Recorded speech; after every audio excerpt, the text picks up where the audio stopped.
Then the king's daughter began to weep, and was afraid of the cold frog, that nothing would satisfy him but he must sleep in her pretty clean bed. Now the king grew angry with her, saying, That which thou hast promised in thy time of necessity must thou now perform. So she picked up the frog with her finger and thumb, carried him upstairs, and put him in a corner. And when she had lain down to sleep, he came creeping up, saying, I am tired and want sleep as much as you. Take me up, or I will tell your father. Then she felt beside herself with rage, and picking him up, she threw him with all her strength against the wall, crying, Now will you be quiet, you horrid frog?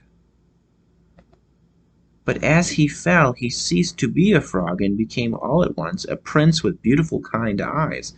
And it came to pass that with her father's consent they became bride and bridegroom. And he told her how a wicked witch had bound him by her spells, and how no one but she alone could have released him, and that they two would go together to his father's kingdom. And there came to the door a carriage drawn by 8 white horses with white plumes on their heads, and with golden harness. And behind the carriage was standing faithful Henry, the servant of the young prince. Now faithful Henry had suffered such care and pain when his master was turned into a frog, that he had been obliged to wear 3 iron bands over his heart, to keep it from breaking with trouble and anxiety. When the carriage started to take the prince to his kingdom,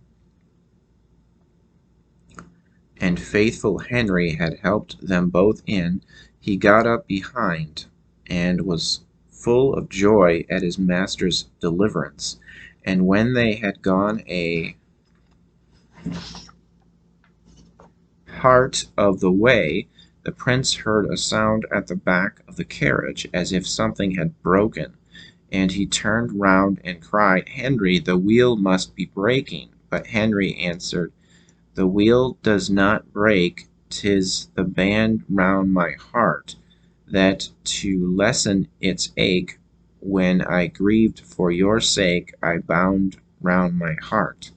Again, and yet once again, there was the same sound, and the prince thought it must be the wheel breaking, but it was the breaking of the other bands from faithful Henry's heart, because it was now so relieved and happy.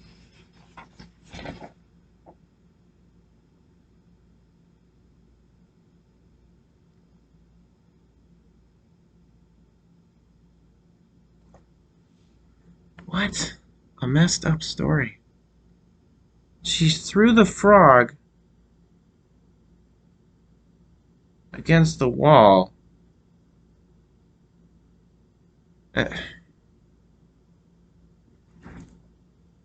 thought she was supposed to kiss him, not throw him against the wall. Wouldn't that be a better lesson?